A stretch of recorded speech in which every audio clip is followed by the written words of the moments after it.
যাকে নাম দিয়েছেন ত্রিয়া। কেন দিয়েছেন, কে দিয়েছেন, কেউ তা জানে না। কথায় আছে পুরুষরা ভাবেন যে ত্রিয়া, ভাবেন একরকম, বলেন অন্য কিছু, আর করেন অন্য কিছুই। কিন্তু সত্যিটা কি এটাই? আসল সত্যি হলো এটাই যে ত্রিয়া হলো সেই চরিত্রহীন পুরুষ আর কেউ নয়। সেই পুরুষ যারা নারীকে বলেন যে আপনি হলেন মা, আপনি হলেন দেবী, আপনি হলেন বোন। আর ভাবেন কি? ভাবেন যে এই নারী হলো আমাদের পায়ের ধুলো আর কিচ্ছু নয়। আর কি করেন? ওনাদের মাথায়, ওনাদের খোপায় মালা পরিয়ে দিয়ে ভাবেন যে ওনারা হলেন তাদের পায়ের ধুলোর সমান। একজন নারীর সম্মান ভঙ্গ করেন, তাদের দাসী মনে করেন। ভুলবেন না, যত্র নারীয়াস্ত পূজ্যন্তে রমন্তে তত্র দেবতা। অর্থাৎ যেখানে নারীকে পুজো করা হয় সেখানে ঈশ্বর বাস করেন, আর যেখানে নারীকে অপমান করা হয় সেখানে ঈশ্বর এবং ভাগ্য এই দুই রুষ্ট হয়। মনে রাখবেন, যদি নারী কল্যাণকারী হতে পারেন তাহলে নারী মহাচণ্ডী রূপও ধারণ করতে পারেন। যদি একজন নারী মাতা হয়ে জন্মদান করতে পারেন তাহলে নারী মৃত্যু হয়ে বিনাশও করতে পারেন। যেখানে নারী অপমানিত হবেন সেখানে মহান ভারতও মহাভারতের পথে অগ্রসর হতে পারে। তাই মনে রাখবেন, নারীর অপমান যেন কখনোই না ঘটে। আর যদি কোথাও নারীর অপমান হয় তার অর্থ হলো আপনার বিনাশ আপনার দিকেই আসছে। আর এটা হলো তার প্রথম পদক্ষেপের প্রথম পদধ্বনি। রাধা রাধা। যদি সন্তান কোনো দুষ্কর্ম করে তাহলে সেই অপরাধ শুধু কি সেই সন্তানের? না, যদি সন্তান দুষ্কর্ম করে তাহলে অপরাধী তার মাতা পিতাও, যারা পুত্রমোহর কারণে সেই অনুচিত কাজে তাকে বাধা দেননি।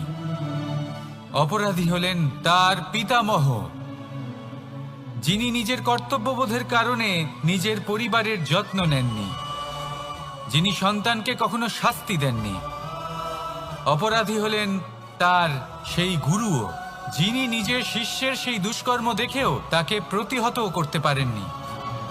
একজন হবু রাজার কর্তব্য হলো নিজের প্রজার কাছে সে যেন এক উদাহরণ প্রস্তুত করতে পারে। কিন্তু যদি এত অনুচিত উদাহরণ প্রস্তুত হয়ে থাকে তাহলে মা বাবার, বাড়ির বয়োজ্যেষ্ঠদের কর্তব্য হলো ওনারা যেন সেটা সেখানেই থামান, হয় ভালোবেসে নয়তো শাস্তি দিয়ে। যদি না থামানো হয় তাহলে মহাভারত অবশ্যম্ভাবী। বিজয়, বিজয় লাভের জন্য মানুষ কি না করে থাকে, যে কোনো সম্ভাব্য প্রচেষ্টা করে। কিন্তু নিজের বিজয় লাভের জন্য বাজিতে যা ইচ্ছে তাই রেখে দেওয়া কি উচিত কাজ? কখনোই নয়। নিজের হারানো সম্মান, নিজের হারানো সম্পত্তি, নিজের হারানো অধিকার ফিরে পাওয়ার শুধু একটাই পথ রয়েছে, আর তা হলো পুরুষার্থ,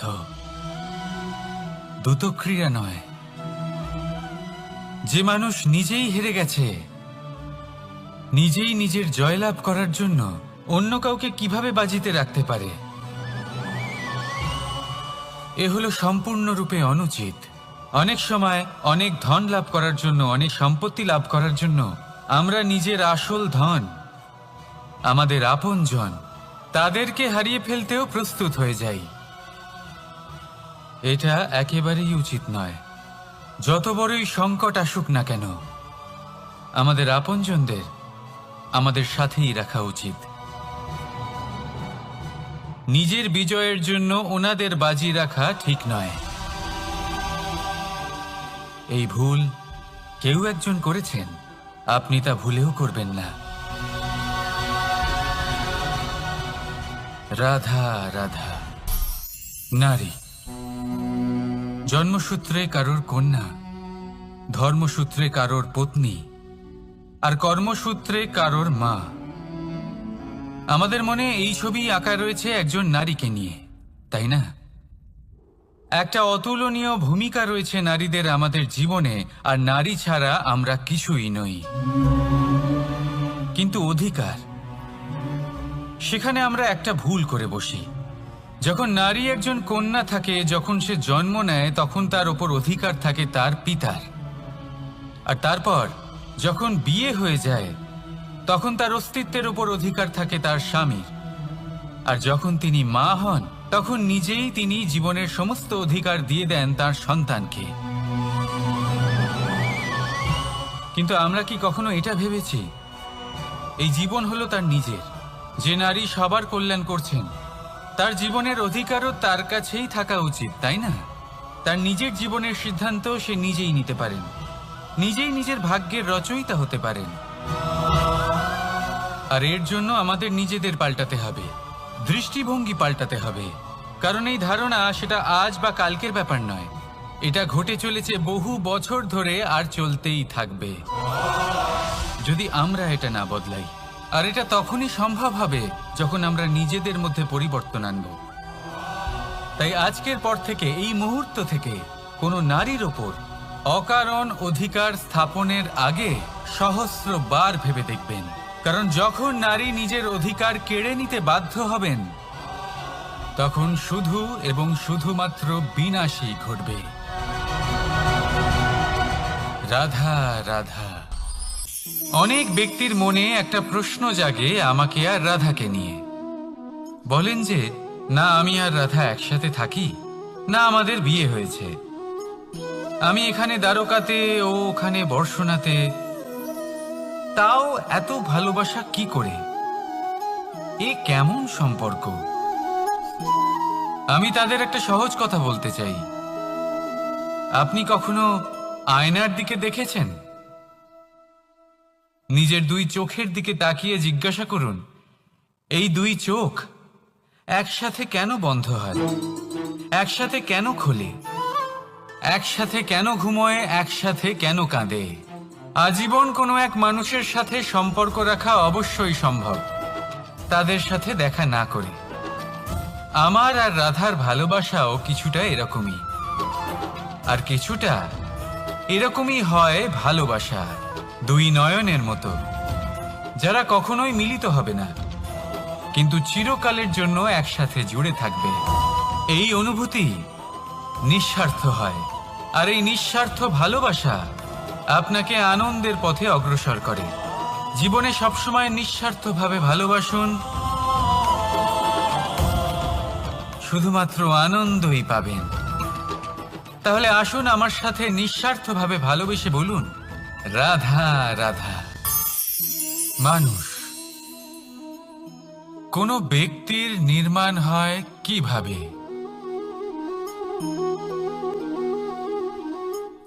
কেউ বলবেন পঞ্চতত্ত্বের দ্বারা, কেউ বলবেন আত্মা, দেহ ও চেতনার দ্বারা, কেউ বলবেন ঈশ্বরের কৃপার দ্বারা, তো কেউ বলবেন এই প্রকৃতির পরীক্ষার দ্বারা। না, মানুষের নির্মাণ হয়ে থাকে বিশ্বাস দ্বারা। ব্যক্তি তখনই গড়ে ওঠেন যখন ব্যক্তিত্ব থাকে, ঠিক কিনা?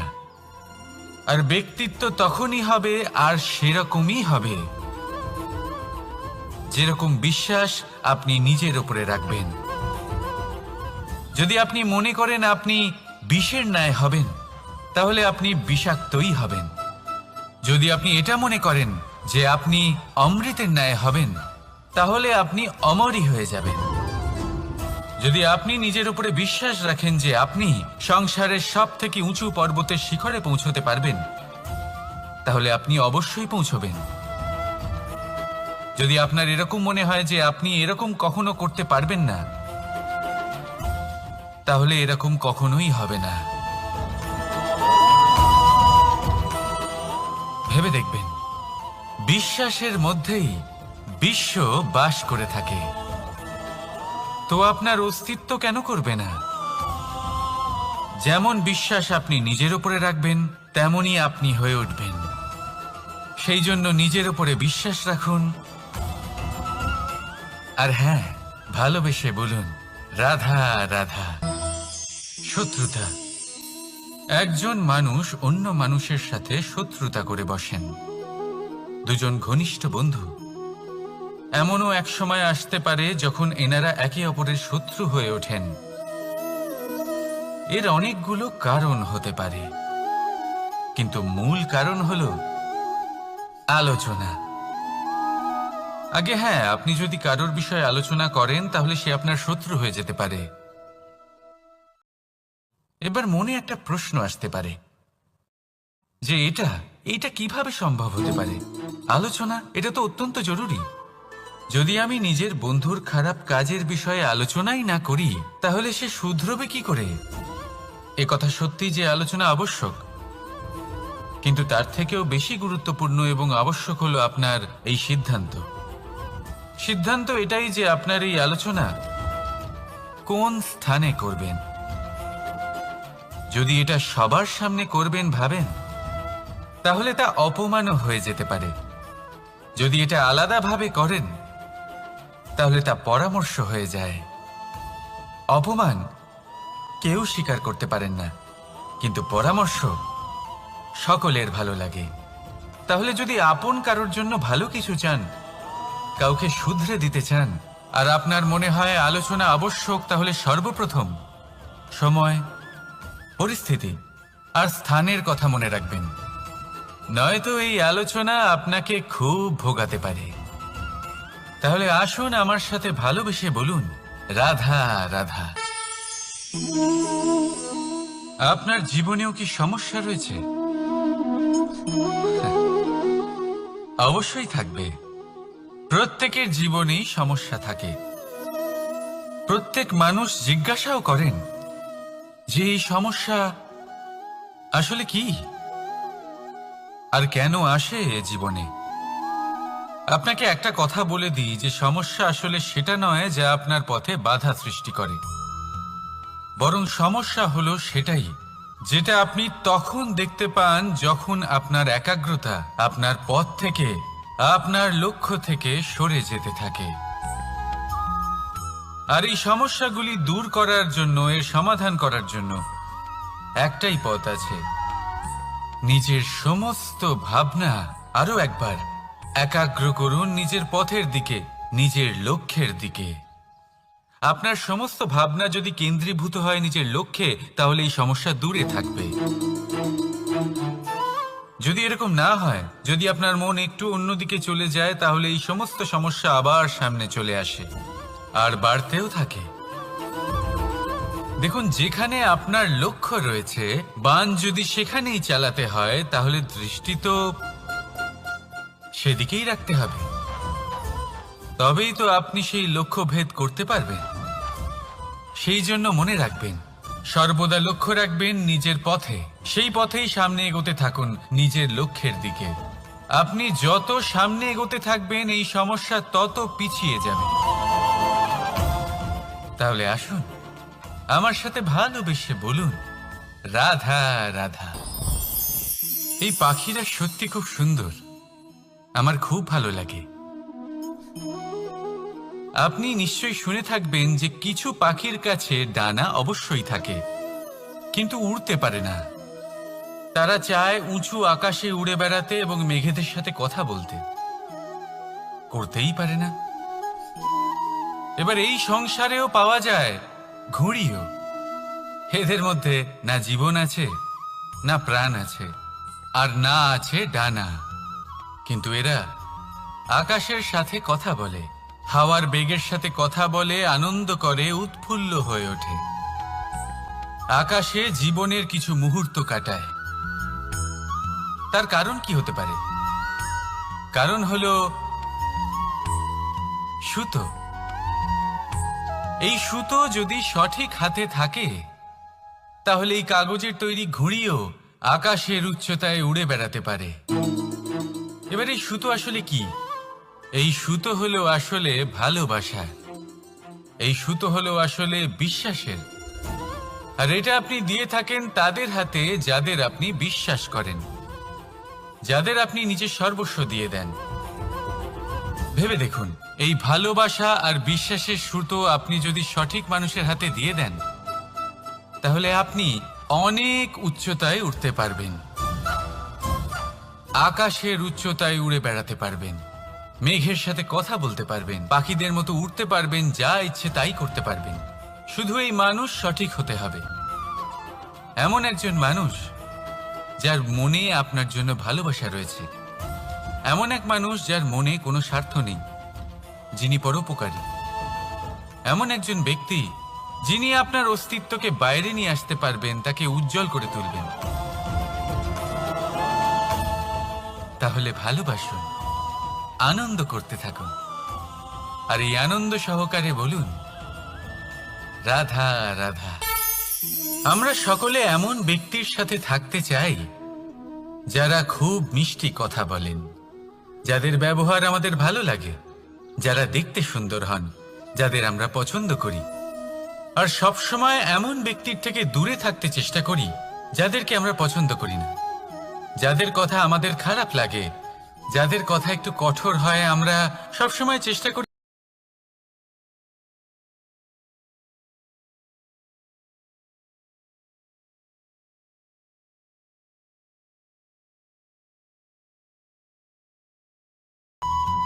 ওষুধও একটু কড়াই হয়, কিন্তু এ কি করে? আমাদের সুস্থ করে তোলে। ঠিক সেইভাবেই ভালোবাসার এই অধ্যায় একটু কঠিন, একটু কড়াও মনে হতে পারে, কিন্তু এর ফল সবসময় আপনাদের স্বাস্থ্যের পক্ষে ভালোই হয়। সেই জন্য যদি কেউ আপনার নিন্দে করে, আপনাকে কড়া কথা শোনায়, আপনার ব্যাপারে আলোচনা করে, তার মানে এটা নয় যে সে আপনার শত্রু। হতে পারে তিনি আপনার বন্ধু হন, আপনার জন্য ভালো চান, আপনাকে শুধরে নিতে চান, আপনার মধ্যে কোনো পরিবর্তন দেখতে চান। সেই জন্য কখনো কারোর কথা শুনে বা কাউকে দেখে প্রাথমিকভাবে এই সিদ্ধান্ত নেবেন না যে তিনি আপনার শত্রু হন নাকি আপনার বন্ধু হন। এমনও শত্রু হয়ে থাকেন যে গুড়ের মতো মিষ্টি মিষ্টি কথা বলে আসলে আপনাকে বিষ পান করিয়ে দেবেন।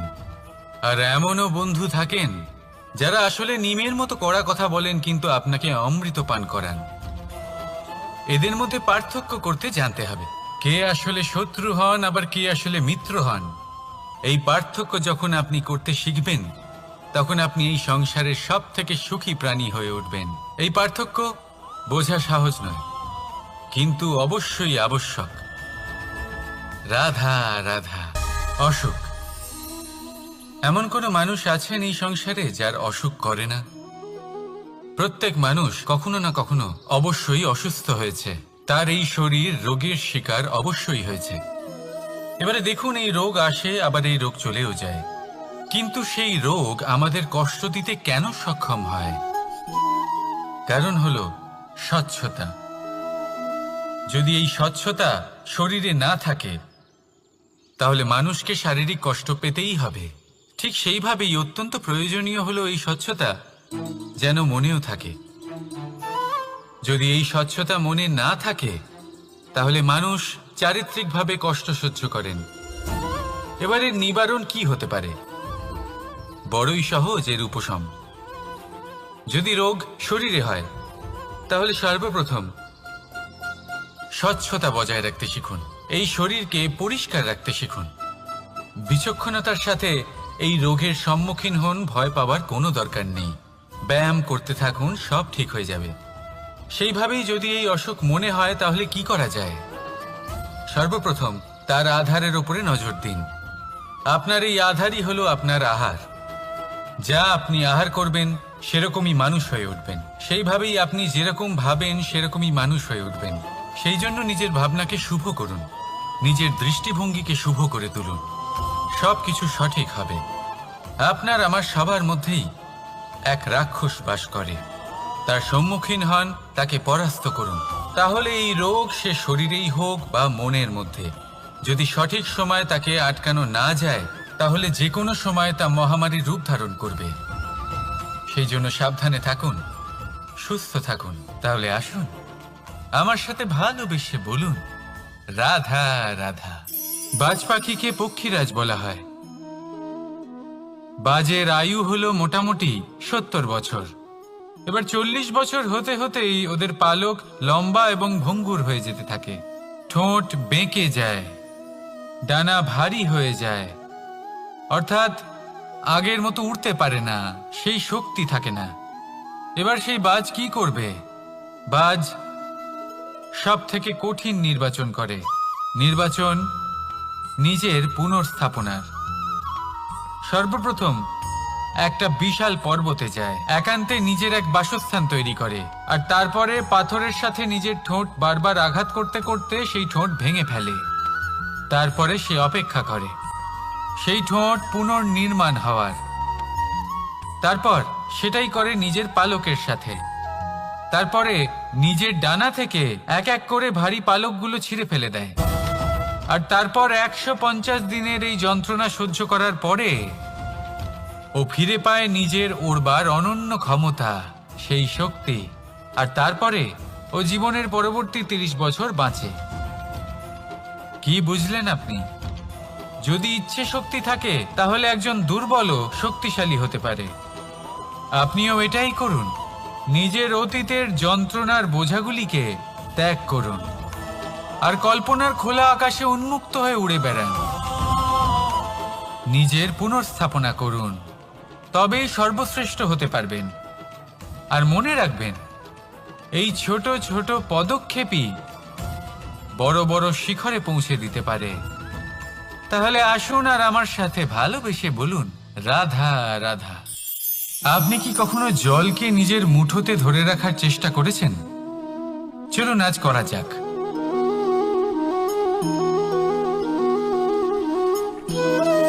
যদি আপনি নিজের মুঠো জোরে বন্ধ করেন, জল ধরে রাখতে পারবেন না। যদি আপনি তাকে এমনি বইতে দেন,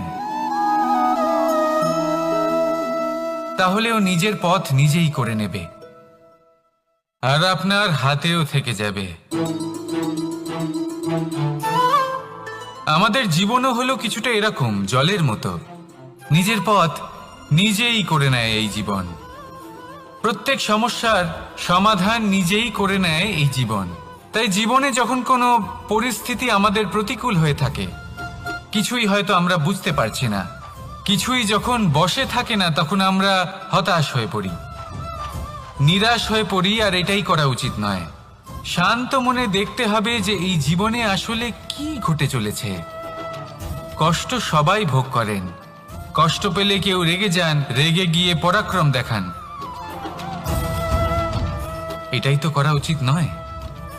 শান্ত মনে সেটাই করতে হবে যা জীবন আমাদের শেখাতে চাইছে।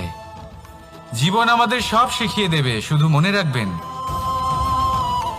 কখন প্রয়াস করতে হবে আর কখন আমাদের প্রতীক্ষা করতে হবে, সেটা আগে আপনাকে বুঝতে হবে। তাহলে আসুন আমার সাথে ভালোবেসে বলুন, রাধা রাধা। বল, শক্তি, পরাক্রম এই সংসারের বিকাশের মূল।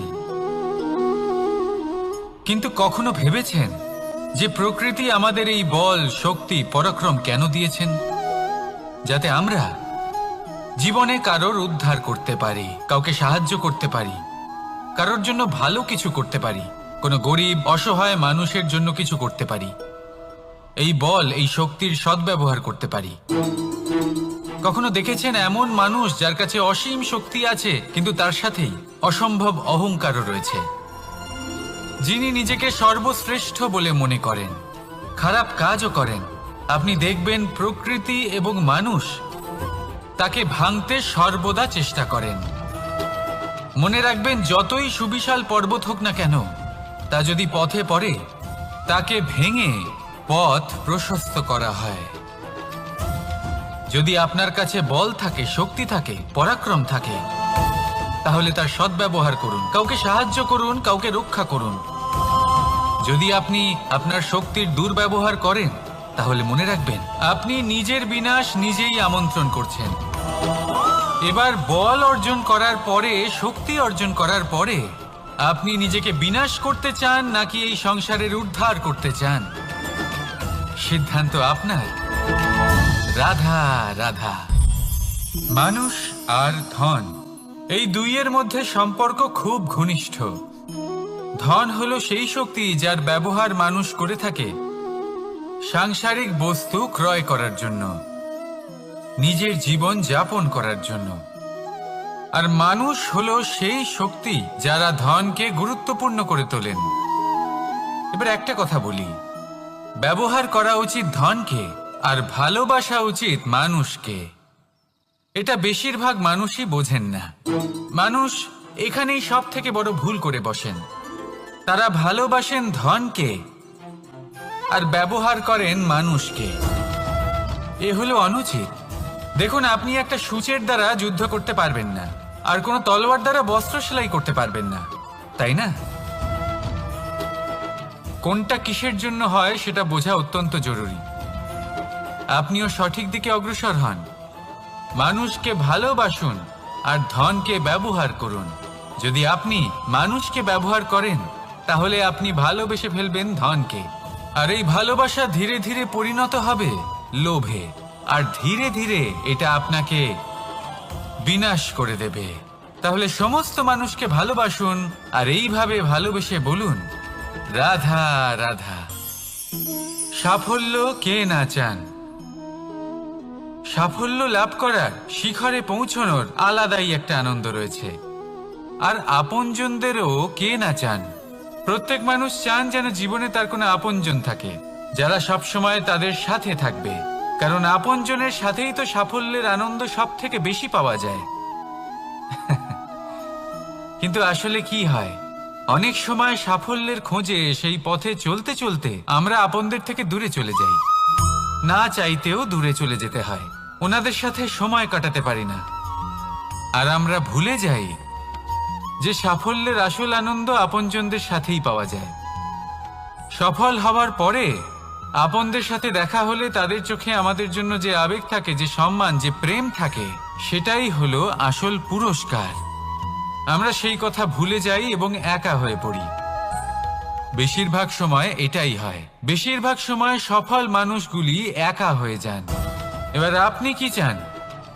আপনি অসফল হয়ে দিনগুলি একাকিত্বে কাটাতে চান, নাকি সফল হয়ে আপনজনদের সাথে আনন্দে থাকতে চান? সেই সিদ্ধান্ত আপনার। সাফল্যের পেছনে ছুটুন, নিজেকে উজাড় করে দিন, কিন্তু আপনজনদের সঙ্গ ত্যাগ করবেন না।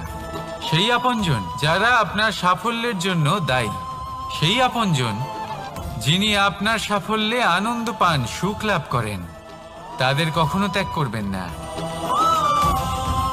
আসুন আমার সাথে ভালোবেসে বলুন, রাধা রাধা।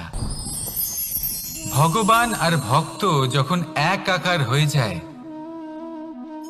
যখন ভক্ত তার ভগবানের প্রতি এবং নিজের জীবনের উদ্দেশ্যের প্রতি সম্পূর্ণরূপে সমর্পিত হয়, তখন জন্ম নেয় ভক্তি।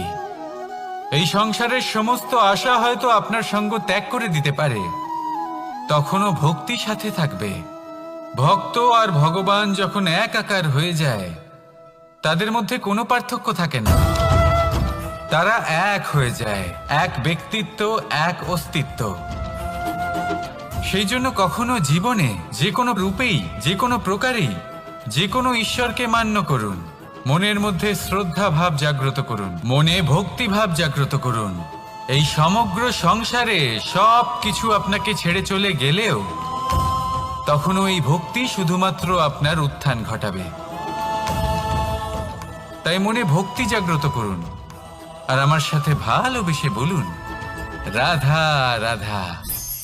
শব্দই হলো শূন্য, শব্দই হলো আরম্ভ, শব্দই হলো অন্ত, শব্দই হলো অমর, শব্দই হলো ব্রহ্ম। এই শব্দ হলো অত্যন্ত বিশেষ। কেউ কাঁদলে তাকে হাসিয়ে তোলে, কেউ হাসলে তাকে কাঁদিয়ে দেয়। কারোর মনে উদ্দীপনা জাগিয়ে তুলতে পারে, আবার কারোর মনে কাঁটা হয়ে বিঁধে থাকতে পারে। একটা অত্যন্ত গুরুত্বপূর্ণ কথা যা বোঝা অত্যন্ত আবশ্যক। আপনার মন, আপনার হৃদয় যতই শুদ্ধ হোক না কেন, যতই পবিত্র হোক না কেন, আপনার দৃষ্টিভঙ্গি যতই স্পষ্ট হোক না কেন, যদি আপনার কথা পবিত্র না হয়, যদি আপনার শব্দ শুদ্ধ না হয়, তাহলে তা আপনাকে আপনার কর্মফল ভোগ করতে বাধ্য করবেই। একটা সহজ উদাহরণ দিই, আপনার জীবনে এমন কেউ অবশ্যই থাকবেন যাকে আপনি পছন্দ করেন না, যিনি হয়তো অধর্মী মানুষ, যিনি হয়তো দুর্বুদ্ধি সম্পন্ন মানুষ, কিন্তু তার জন্য অপশব্দ প্রয়োগ করলে তার মধ্যে কোনো পরিবর্তন আসবে না, তার মানসিকতা বদলাবে না, শুধু মনে প্রতিশোধ স্পৃহা জেগে উঠবে, মনে হিংসা জাগবে, আর কিচ্ছু নয়।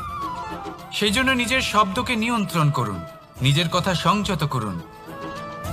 শ্রেষ্ঠ থেকে শ্রেষ্ঠতর মানুষকেও সাবধানী হতে হয়, কারণ যদি এই শব্দের প্রয়োগ সঠিক না হয় তাহলে আজীবন মানুষকে নির্বাক হয়ে থাকতে হতে পারে।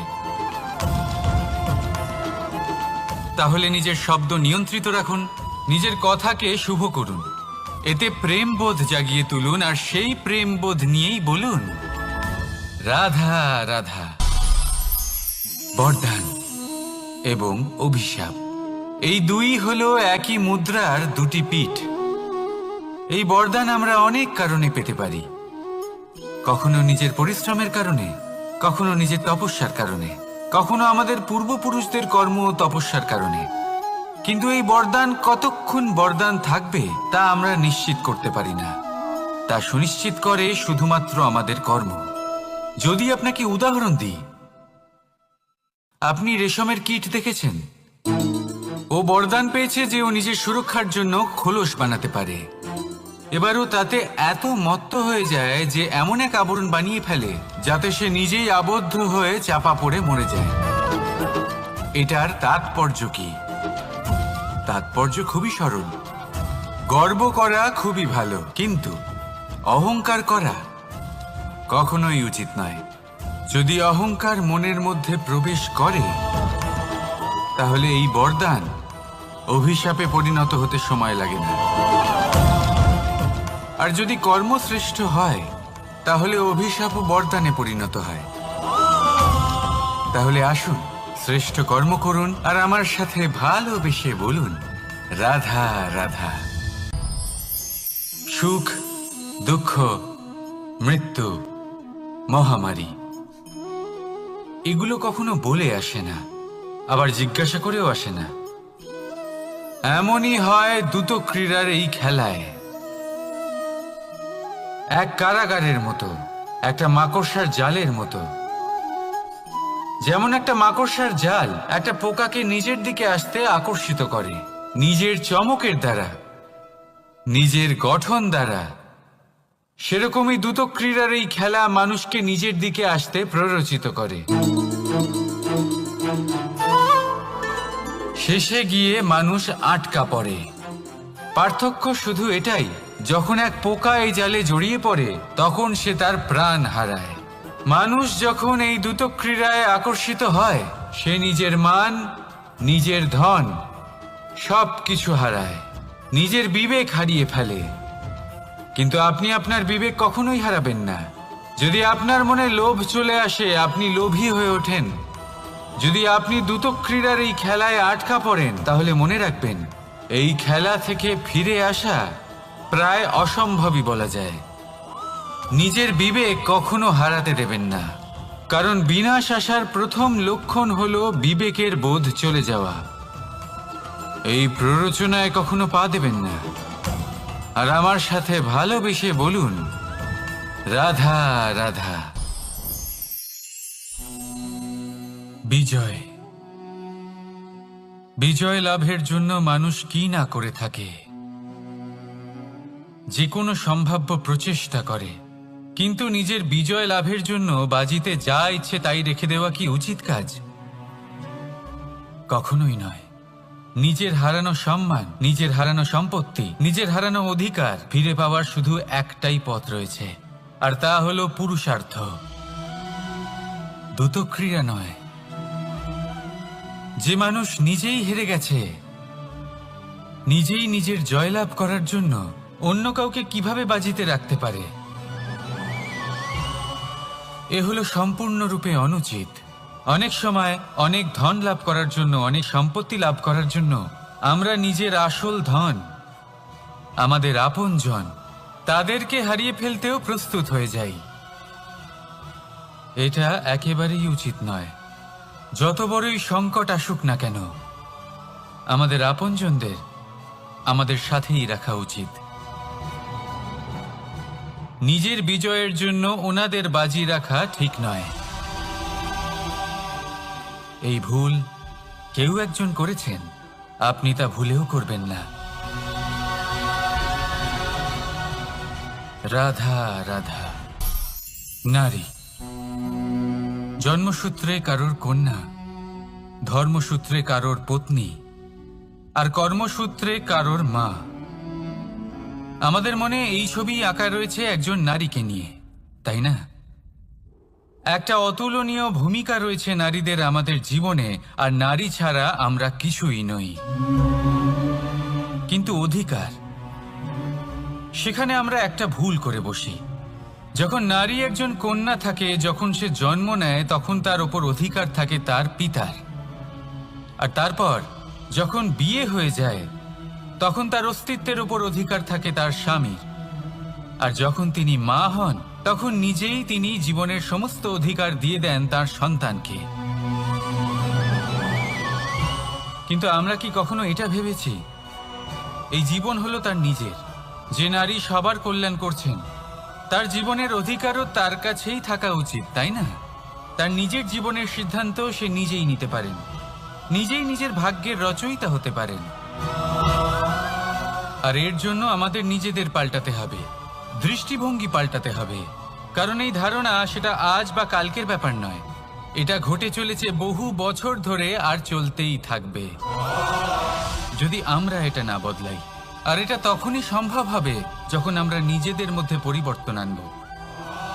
তাই আজকের পর থেকে, এই মুহূর্ত থেকে, কোনো নারীর ওপর অকারণ অধিকার স্থাপনের আগে সহস্রবার ভেবে দেখবেন। কারণ যখন নারী নিজের অধিকার কেড়ে নিতে বাধ্য হবেন, তখন শুধু এবং শুধুমাত্র বিনাশই ঘটবে। রাধা রাধা। নারী,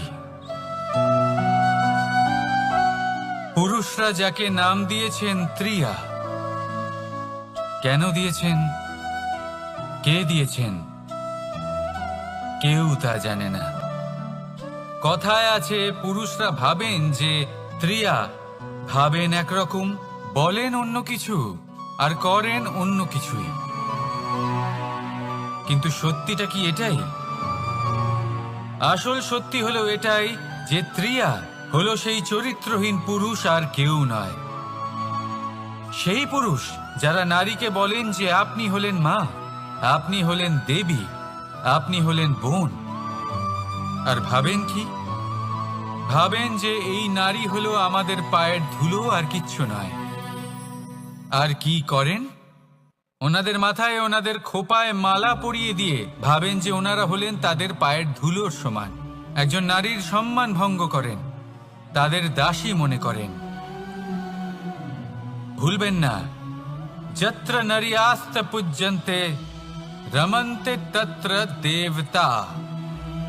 অর্থাৎ যেখানে নারীকে পুজো করা হয়, সেখানে ঈশ্বর বাস করেন। আর যেখানে নারীকে অপমান করা হয়, সেখানে ঈশ্বর এবং ভাগ্য এই দুই রুষ্ট হয়। মনে রাখবেন, যদি নারী কল্যাণকারী হতে পারেন, তাহলে নারী মহাচণ্ডী রূপও ধারণ করতে পারেন। যদি একজন নারী মাতা হয়ে জন্মদান করতে পারেন, তাহলে নারী মৃত্যু হয়ে বিনাশও করতে পারেন। যেখানে নারী অপমানিত হবেন, সেখানে মহান ভারতও মহাভারতের পথে অগ্রসর হতে পারে।